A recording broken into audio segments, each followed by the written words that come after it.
نحمده ونصلي على رسوله الكريم اما بعد فاعوذ بالله من الشيطان الرجيم بسم الله الرحمن الرحيم رب اشرح لي صدري ويسر لي امري واحلل عقدة من لساني يفقهوا قولي.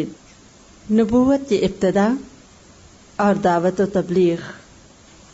3 برس تک تو رسول اللہ صلی اللہ علیہ وسلم خفیہ طور پہ اپنے انتہائی قریبی لوگوں کے ساتھ دعوت اور تبلیغ کا حق ادا کرتے رہے، اور آپ کی کوششوں سے کچھ لوگ جو بہت باسعادت روحیں تھیں، جن کو یہ اعزاز نصیب ہوا کہ وہ سابقون الاولون کہلائیں، وہ لوگ جو سب سے آگے بڑھے، جنہوں نے سبقت کی ایمان قبول کرنے میں.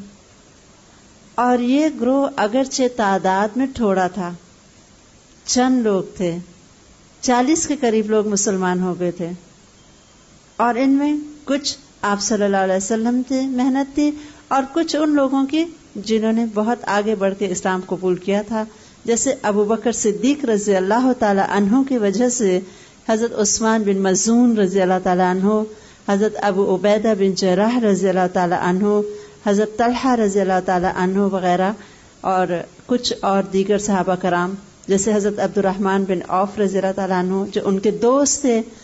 اکثر یہ لوگ تجارت کی وجہ سے آپس میں ان کی بہت زیادہ کلوز فرینڈشپ تھی، اور ابو بکر رضی اللہ تعالی عنہ نے جب ان کے آگے حق پیش کیا تو ان کی حق پرست طبیعتوں نے فوراً لبیک کہا.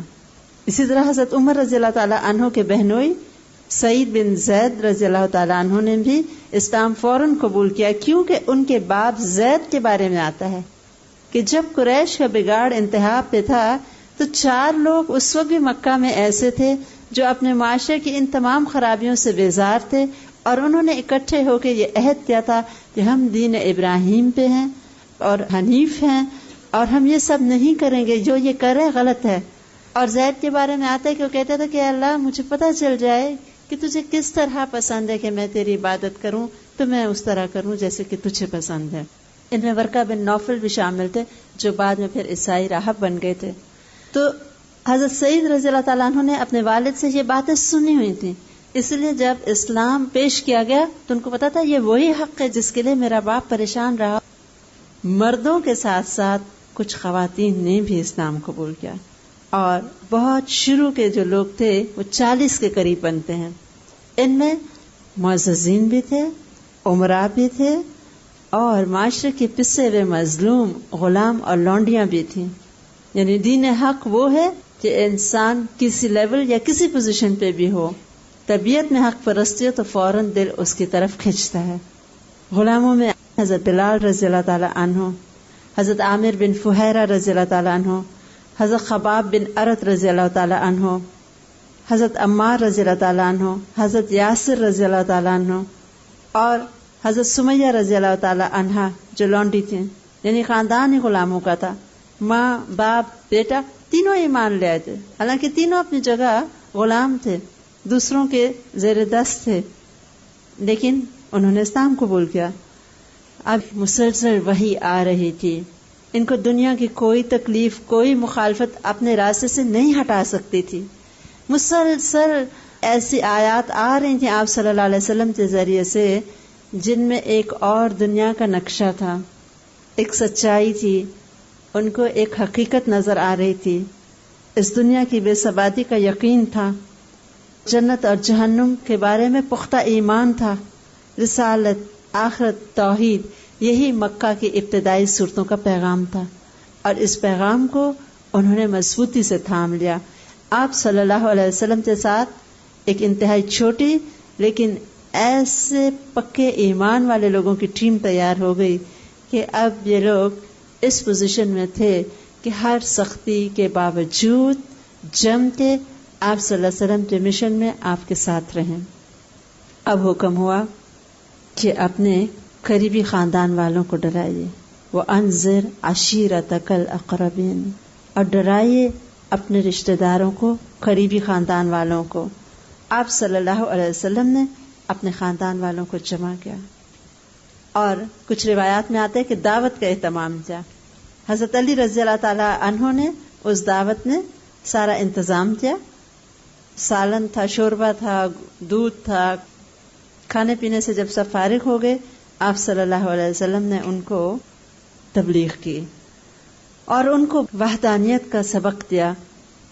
لیکن رشتہ داروں میں جو بنو مطلب کا خاندان اس وقت شامل تھا، 35 لوگوں پہ مشتمل تھے، ان میں ابو لہب جو سگا چچا تھا اس نے آپ صلی اللہ علیہ وسلم کی دعوت کی بھرپور مخالفت کی. پہلی مرتبہ ہی جب اس کو ایمان کی دعوت دی گئی وہ سب سے زیادہ مخالفت میں بڑھ کے کھڑا ہوا اور آپ صلی اللہ علیہ وسلم کو کہنے لگا کہ دیکھو اپنے لوگوں کو، یہ تمہارے چچا ہیں اور چچا زاد بھائی ہیں، بات کرو مگر نادانی چھوڑ دو اور سمجھ لو کہ تمہارا خاندان سارے عرب سے مقابلے کی تاب نہیں رکھتا اور میں سب سے زیادہ حقدار ہوں کہ تمہیں پکڑ لوں، بس تمہارے لیے تمہارا خاندان ہی کافی ہے. اگر تم اپنی بات پہ قائم رہو تو یہ بہت آسان ہوگا کہ سارے قریش کے قبائل تم پہ مل کے یکبارگی ٹوٹ پڑیں اور باقی عرب بھی ان کی مدد کرے گا. اور پھر میں نہیں جانتا کہ کوئی شخص اپنے باپ کے خاندان کے لیے تم سے بڑھ کر شر اور تباہی کا باعث ہوگا. نعوذ باللہ. اس سے یہ بھی پتہ چلتا ہے کہ ابو لہب میں فہم و فراست موجود تھی. مخالفت کیوں کر رہا تھا؟ کہ اس نے کہا کہ جو تم کہنے جا رہے ہو قریش اور پھر قریش کے ساتھ سارا عرب مل جائے گا مخالفت کرنے کے لیے، تو بہتر یہ ہے کہ میں ہی تم کو روک لوں، مطلب تمہاری وجہ سے سارا خاندان مصیبت میں آئے گا. اس کو حق نہیں نظر آ رہا تھا، لیکن وہ بہت آگے یہ دیکھ رہا تھا کہ یہ جو دعوت ہے یہ کوئی معمولی بات نہیں ہے، اس کا ری ایکشن ہوگا بڑا اسٹرانگ ہوگا. اور تاریخ نے ثابت کیا ابو لہب کی بات غلط نہیں تھی، لیکن اس کی یہ بات غلط ضرور تھی کہ اس نے حق قبول کرنے سے انکار کیا اور افسوس کہ حق کا مخالف بن گیا. باقی سارا خاندان ہم دیکھتے ہیں بنو ہاشم کا اگرچہ براہ راست ایمان نہیں بھی لایا، لیکن آپ صلی اللہ علیہ وسلم کی مخالفت بھی اس طرح نہ کی جیسے کہ ابو لہب نے کی. اس وقت آپ صلی اللہ علیہ وسلم خاموش ہو گئے کیونکہ آپ تو حکمت سے لبریز تھے. آپ نے چاہا کہ اس بات کو وہ محسوس کر لیں اور پھر دوبارہ آپ صلی اللہ علیہ وسلم نے ان کو پکارا. آپ کوہ صفا پہ کھڑے ہو گئے اور آپ نے زور سے آواز دی صبح صبح یا صباحا. یہ ایک انداز تھا عربوں میں کہ اگر کوئی مشکل یا مصیبت کا وقت ہوتا تھا تو پہاڑ کے اوپر چڑھ کے زور سے اہل مکہ کو پکارا جاتا تھا. سارے لوگ بھاگے بھاگے اکٹھے ہو گئے، ان کو معلوم تھا کہ کوئی خاص بات ہے. آپ صلی اللہ علیہ وسلم نے جب دیکھا خاندان قریش جمع ہو گئے، آپ نے فرمایا اے جماعت قریش اپنے آپ کو جہنم سے بچاؤ، اے بنی کعب اپنے آپ کو جہنم سے بچاؤ، اے محمد صلی اللہ علیہ وسلم کی بیٹی فاطمہ اپنے آپ کو جہنم سے بچاؤ، کیونکہ میں تمہیں اللہ کی گرفت سے بچانے کا کوئی اختیار نہیں رکھتا. البتہ تم لوگوں سے نسبت اور قرابت کے تعلقات ہیں، میں انہیں باقی رکھنے کی کوشش کروں گا. مطلب آپ نے کلیئرلی ڈے 1 سے بتا دیا اپنے قبیلے کو بھی کہ میں کچھ نہیں کام آ سکتا، میرے ساتھ رشتہ ہونا تمہیں آخرت میں کوئی فائدہ نہیں دے گا، تمہارا اپنا عقیدہ، تمہارے اعمال یہ تمہارے ساتھ جائیں گے. اور ایک اور روایت میں آتا ہے کہ آپ صلی اللہ علیہ وسلم نے اپنی پھوپھی صفیہ کو بھی کہا تھا اے صفیہ اپنے آپ کو جہنم سے بچاؤ. پھر آپ نے سب لوگوں کو جو جمع ہو چکے تھے ان کو کہا کہ اگر میں تمہیں کہوں کہ اس پہاڑ کے پیچھے ایک لشکر کھڑا ہے اور تم پہ جنگ کر کے تم لوگوں کو ختم کرنا چاہتا ہے تو کیا تم لوگ مجھے سچا مانو گے؟ انہوں نے کہا ہاں، کیونکہ ہم نے آپ کو ہمیشہ سچا ہی پایا، ہم آپ کی بات مانیں گے. تب آپ صلی اللہ علیہ وسلم نے فرمایا اچھا میں تمہیں ایک سخت عذاب سے خبردار کرنے کے لیے بھیجا گیا ہوں. اس پہ ابو لہب نے آپ صلی اللہ علیہ وسلم سے بہت بدتمیزی کی، آپ کو بہت برا بھلا کہا اور کہنے لگا کہ اس کے لیے تم نے ہمارا وقت ضائع کیا ہے، اور اس طرح کی فضول باتیں کرتا ہوا واپس چلا گیا. لیکن آپ صلی اللہ علیہ وسلم کو حکم آ چکا تھا، کھول کے بیان کر دیجئے جو آپ کو حکم دیا گیا ہے. اب اس مخالفت کی آپ کو کوئی پرواہ نہیں تھی، آپ کا ایک ہی مشن تھا اور وہ اللہ تعالیٰ کا حکم ماننا، پوری انسانیت کی فلاح کے لیے تمام انسانیت کو راہ راست پہ لانا۔ مشرکین ناراض تھے، پریشان تھے، اگرچہ ابتدا میں ان کو تھوڑی تھوڑی خبریں مل رہی تھیں خفیہ تبلیغ کے دوران کہ ایسے آپ صلی اللہ علیہ وسلم کی ایک دعوت ہے، لیکن انہوں نے ابتدا میں اس پہ کوئی توجہ نہ دی۔ اب جب آپ صلی اللہ علیہ وسلم نے اس حکم کے بعد کھلم کھلا تبلیغ شروع کی، ان کو شرک سے متنبہ کیا، شرک کے انجام سے آگاہ کیا، تو اب قریش چونک اٹھے۔ اب انہیں پتہ چل گیا کہ یہ دعوت کوئی معمولی دعوت نہیں ہے۔ اس دعوت سے سب سے زیادہ قریش کے مفاد کو زد پڑتی تھی۔ مذہب کے نام پہ ان کی ایک اجارہ داری تھی۔ مکہ کی چھوٹی سی ریاست کے مختلف جو منصب تھے وہ ان کے مختلف قبائل میں بٹے ہوئے تھے۔ اگر وہ اللہ اور اس کے رسول کی مکمل اطاعت کرتے ہیں تو اس کا مطلب کیا ہے؟ Total submission. ان کی جو ایک سرداری ہے، بڑائی ہے، دین کے نام پہ جو ان کی عزت ہے، معاشرے میں ان کا ایک مقام بنا ہوا تھا جس پہ ان کو بہت فخر تھا، وہ سب ہاتھ سے جاتا ہوا نظر آتا تھا۔ نچلے طبقے کو جس طرح انہوں نے محکوم بنا کے رکھا ہوا تھا، انہیں پتا تھا کہ اس دعوت اور توحید میں جو مساوات کا پہلو ہے اس سے یہ اونچ نیچ طبقے کی ختم ہو جائے گی۔ ان کا سٹیٹس، ان کا پاور، ان کی اتھارٹی چیلنج ہو رہی تھی، لہذا انہوں نے اس دعوت کی بھرپور مخالفت شروع کر دی۔ آپ صلی اللہ علیہ وسلم پوری طرح اپنے مشن کو آگے بڑھا رہے تھے اور قریش نے پوری طرح مل کے اس مشن کی مخالفت کی ٹھان لی۔ اس کے لیے انہوں نے بہت مختلف طریقے استعمال کیے۔ جیسے پہلے تو انہوں نے استہزاء شروع کر دیا، مذاق اڑانا شروع کر دیا اور کہنے لگے نعوذ باللہ مجنون۔ آیات آپ پڑھ چکے ہوں گے قرآن پاک میں، یہ تو مجنون ہے، یہ تو پاگل ہیں، کہیں آپ کو ساحر کہا، کہیں آپ کو جھٹلایا۔ آپ صلی اللہ علیہ وسلم صبر سے ساری باتیں برداشت کرتے رہے۔ پھر انہوں نے دیکھا کہ یہ طریقہ بھی خاص کارگر نہیں ہے، انہوں نے لوگوں کے دلوں میں شک و شبہات پیدا کرنے شروع کیے۔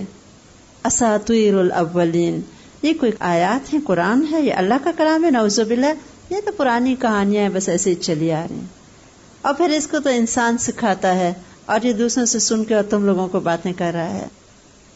اور پھر کہتے تھے وَعَجِبُوا أَن جَاءَهُم مُنذِرٌ، کہتے تھے عجیب بات ہے کہ ان کے پاس ایک ڈرانے والا آ گیا۔ یہ آیا أَهَٰؤُلَاءِ مَنَّ اللَّهُ عَلَيْهِمْ، کیا ان ساروں میں سے اللہ نے اسی پہ احسان کرنا تھا؟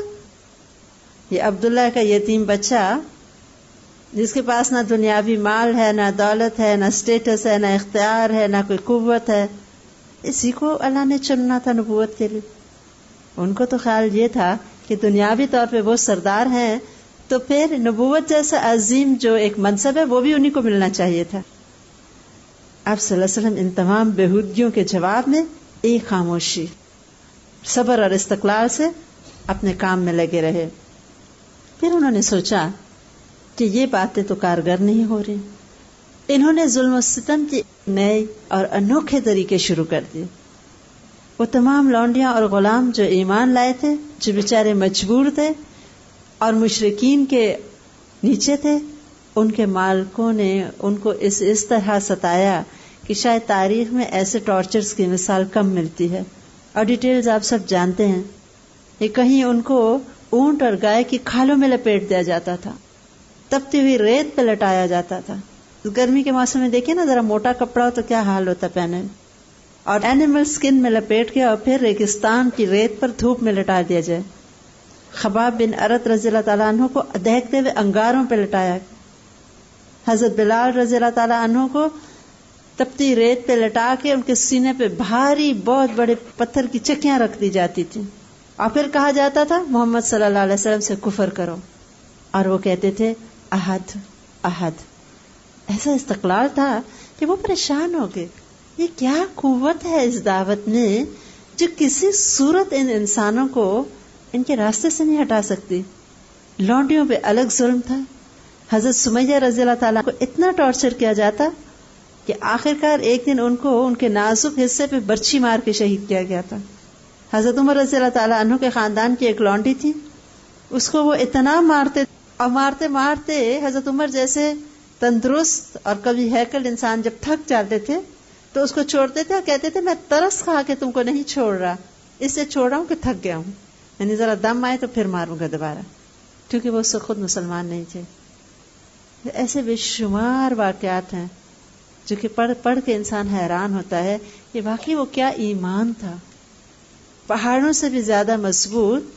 ان الذین قالوا ربنا اللہ ثم استقاموا، کہ وہ لوگ تھے جب کہتے تھے کہ اللہ ہمارا رب ہے پھر اس پہ جم جاتے تھے. یہ ہوتا ہے استقامت. اور آپ صلی اللہ علیہ وسلم جب یہ ظلم و ستم کا مشاہدہ آنکھوں سے کرتے تھے آپ کی آنکھوں میں آنسو آ جاتے تھے. ایسے میں ابو بکر صدیق رضی اللہ تعالیٰ عنہ نے اپنا سارا مال لونڈیوں اور غلاموں کو آزاد کرنے میں لگا دیا. اسلام ایک بلیسنگ بن کے آیا تھا ان سب کے لیے، اگرچہ بظاہر لگتا تھا وہ بہت ٹارچر میں، لیکن اس کی وجہ سے ہی مسلمانوں کے دلوں پہ چوٹ لگی اور غلامی سے وہ آزاد انسان بن گئے. ابو بکر رضی اللہ تعالیٰ عنہ کے ان کے والد نے کہا کہ ابو بکر میں دیکھ رہا ہوں کہ تم اپنی ساری دولت یہ معاشرے کے کمزور لوگوں پہ خرچ کر کے ختم کر رہے ہو. اگر تم نے آزاد ہی کرنا ہے تو کوئی مضبوط قسم کے غلاموں کو آزاد کرو تاکہ کل کو تمہارے کام آ سکیں. تو انہوں نے کہا تھا کہ ابا جان یہ کام میں صرف اللہ کی خوشی کے لیے کر رہا ہوں، یعنی مجھے کوئی اپنا فائدہ مطلوب نہیں. اس طرح حضرت عامر بن فہیرہ رضی اللہ تعالیٰ عنہ، حضرت بلال رضی اللہ تعالیٰ عنہ اور کئی دیگر لونڈیوں اور غلاموں کو اسلام کی بدولت آزادی نصیب ہو گئی. آپ صلی اللہ علیہ وسلم کے گرد یہ لوگ پروانوں کی طرح اکٹھے ہو گئے. امیروں میں حضرت مصعب بن عمیر رضی اللہ تعالیٰ عنہ تھے. مکہ کے امیر ترین خاتون کے بیٹے تھے. ہمیشہ امپورٹڈ لباس اور سب سے مہنگی خوشبو ان کی والدہ منگا کے ان کو دیا کرتی تھی. ایسا لاڈلا بیٹا ناز و نعم میں پلا ہوا، اور جب وہ اسلام لے آئے تو والدہ ہی اتنی مخالف ہوئی، اتنا والدہ نے ان کے اوپر سختی کی، کھانا پینا بند کر دیا، باندھ دیا، اور کہتے ہیں کہ ان کی جلد اس طرح جسم سے جدا ہو گئی تھی جیسے سانپ کی کچلی اتر جاتی ہے. حضرت عثمان بن عفان رضی اللہ تعالیٰ عنہ خاندان بنو امیہ کے انتہائی امیر تاجر تھے. ان کے اپنے چچا نے ان کو چٹائی میں لپیٹ کے نیچے سے دھواں دینا شروع کر دیا تھا، اسلام کو چھوڑ دو. پھر اسلام نہیں چھوڑا انہوں نے.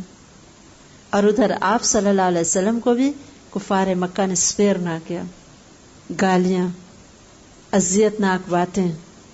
آپ کے گھر میں کھانا پکتا تو خاندان اب مناف ہر طرح سے تنگ کرنے کا سوچتے، اور آپ کے پکتے کھانے میں اوپر سے گھر قریب تھے تو کہا جاتا گندگی پھینک دیتے تھے. آپ صلی اللہ علیہ وسلم صرف وہ گند اٹھا کے کسی چیز سے باہر ڈال دیتے اور صرف اتنا کھڑے ہو کے دروازے کے باہر کہتے کہ اے خاندان اب مناف یہ کیسی ہمسائیگی ہے، یعنی میرے ہی رشتہ دار ہو اور ہمسائے بھی ہو اور یہ کیا کر رہے ہو. لیکن یہ ایک جملہ، یہ کیسی ہمسائیگی ہے. حضرت خدیجہ رضی اللہ تعالی عنہا صبر کا پیکر، اف نہیں کرتی. اور پھر آپ صلی اللہ علیہ وسلم جب خانہ کعبہ میں جاتے وہاں قرآن پڑھتے تو قریش کے دل پہ چوٹ پڑتی تھی، کیونکہ قرآن پاک میں ایک اپنا اثر تھا، لوگوں کے دل کھنچتے تھے. انہیں سمجھ نہیں آتی تھی کس طرح آپ صلی اللہ علیہ وسلم کا منہ بند کر دیں، اس دعوت کو روک دیں. آخر انہوں نے آپ کو فزیکلی بھی ستانا شروع کر دیا. ایک مرتبہ آپ صلی اللہ علیہ وسلم حالت سجدہ میں تھے، اونٹ کی اوجڑی لا کے انہوں نے آپ کے اوپر ڈال دی، اور وہ اتنی وزنی تھی اور گندگی سے بھری تھی آپ صلی اللہ علیہ وسلم سر نہیں اٹھا پا رہے تھے. اور عبداللہ بن مسعود رضی اللہ تعالیٰ عنہ روایت کرتے ہیں کہ میں اس وقت بے بس تھا، مسلمان ہو چکے تھے وہ تو شروع میں چرواہے تھے بیچارے.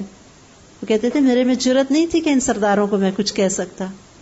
اور آپ صلی اللہ علیہ وسلم پر سے جب وہ ہٹایا گیا اور آپ اٹھے تو آپ نے ان لوگوں کو بدوا دی تھی. اور وہ فرماتے ہیں کہ میں نے دیکھا کہ وہ سب ساتھوں کے ساتھوں بدر کے دن مقتول ہو کے بدر کے کنویں میں پڑے دیتے. پھر ابو لہب نے آپ کو ٹارچر کرنے کا ایک اور طریقہ ایجاد کیا. آپ صلی اللہ علیہ وسلم کی 2 بیٹیوں کا نکاح ابو لہب کے 2 بیٹوں سے ہوا تھا. اس نے اپنے بیٹوں پہ دباؤ ڈالا، اگرچہ رخصتی ابھی نہیں ہوئی تھی، اور دونوں آپ صلی اللہ علیہ وسلم کی بیٹیوں کو گھر بیٹھے ہی طلاق بھجوا دی گئی. ابو لہب کی بیوی ام جمیل آپ صلی اللہ علیہ وسلم کی بدترین دشمن تھی. تبت یدا ابی لہب و تب جب نازل ہوئی تو غصے سے تلملا اٹھی اور ایک بہت بھاری پتھر اٹھائے آپ صلی اللہ علیہ وسلم کو مارنے کے لیے خانہ کعبہ چلی آئی ڈھونڈتے ڈھونڈتے. وہاں آپ صلی اللہ علیہ وسلم حضرت ابوبکر صدیق رضی اللہ تعالیٰ عنہ کے ہمراہ بیٹھے تھے. کہنے لگے ابوبکر تمہارا ساتھی کہاں ہے؟ وہ خاموش رہے. وہ فرماتے تھے میرے ساتھ بیٹھے تھے آپ صلی اللہ علیہ وسلم، لیکن اس کو دکھائی نہیں دے رہے تھے. کہتی ہے مجھے معلوم ہوا ہے وہ ہمارے خلاف بولتا ہے، اللہ کی قسم اگر میں نے اسے پا لیا تو یہ پتھر اس کے منہ پہ دے ماروں گی. اور دیکھو خدا کی قسم میں بھی شاعرہ ہوں، میرا شعر سنو. اور پھر شعر پڑا مزممن اسوینا، یعنی نعوذ باللہ وہ جو مزمم ہے، یعنی محمد صلی اللہ علیہ وسلم کا نام بگاڑ کے مذموم سے مزمم کہا. اسوینا ہم نے اس کی نافرمانی کر دی. وَأَمْرَهُ ابینا اور ہم نے اس کے حکم کا انکار کیا. وَدِينَهُ کھلینا اور اس کے دین کو ہم نے ناپسند کیا. جب وہ چلی گئی تو ابوبکر رضی اللہ تعالیٰ عنہ نے فرمایا کہ اللہ کے رسول یہ کیا ہوا، آپ اس کو کیوں نہ دکھائی دیے؟ آپ نے فرمایا اللہ نے اس کی نگاہ پکڑ لی تھی. پھر آپ صلی اللہ علیہ وسلم اسی طرح ایک مرتبہ خانہ کعبہ میں نماز پڑھ رہے تھے. ابو جہل ایک بہت بھاری پتھر لے کے آگے بڑھا کہ آپ صلی اللہ علیہ وسلم کا سر مبارک کی کچل ڈالے. اچانک لوگوں نے دیکھا کہ اس کا رنگ فک ہے اور وہ واپس پلٹ رہا ہے، اپنے آپ کو اپنے آگے ہاتھ، جیسے کسی چیز سے انسان بچاتا نا، ہاتھ آگے کرتا ہوا. لوگوں نے پوچھا کیا ہوا؟ کہنے لگا کہ خدا کی قسم ایک ایسا اونٹ میرے سامنے آیا اور اس جیسا اونٹ اور اس جیسی کھوپڑی اور اس کے جیسے دانت تو میں نے کبھی دیکھے ہی نہیں. اسی طرح پھر ایک مرتبہ آپ کو ٹارچر کرنے کے لیے بڑھا تو پھر بعد میں کہنے لگا میرے آگے آگ اور پر تھے. آپ نے فرمایا فرشتے تھے، اگر یہ آگے بڑھ جاتا تو وہ اس کو پکڑ لیتے، یعنی اس کو چھوڑتے نا. اللہ تعالیٰ کی پروٹیکشن اور حفاظت تھی. بہت جگہ آپ کو بچایا بھی گیا، لیکن بہت مرتبہ آپ کو اس ٹارچر سے گزرنا بھی پڑا. اور یہ ہمارے لیے ایک نصیحت ہے کہ دین کے کام میں آپ صلی اللہ علیہ وسلم نے فزیکلی بھی کتنی مصیبتیں اٹھائیں. ایک مرتبہ آپ صلی اللہ علیہ وسلم خانہ کعبہ میں تھے تو سارے لوگوں نے اکٹھا مل کے آپ پہ حملہ کرنے کی کوشش کی. ایسے میں حضرت عائشہ رضی اللہ تعالی عنہ کی روایت ہے، ابو بکر صدیق رضی اللہ تعالی عنہ آگے بڑھے اور لوگوں کو مارتے جاتے، آپ صلی اللہ علیہ وسلم کو بچاتے جاتے اور سب کی مار خود کھاتے رہے اور روتے تھے اور کہتے تھے اتقتلون رجلا، ایک شخص کو صرف اس لیے تم لوگ مارنا چاہتے ہو کہ وہ کہتا ہے کہ اللہ ایک ہے، میرا رب وہ ہے، اور اس کے پاس روشن نشانیاں بھی ہیں، یعنی واضح ثبوت ہے جو قرآن آپ کی طرف ریویل ہو رہا تھا. تم لوگ صرف اس لیے مارتے اس کو. آپ صلی اللہ علیہ وسلم کو چھوڑ کے وہ سب ابو بکر رضی اللہ تعالی عنہ کو مارنے لگے.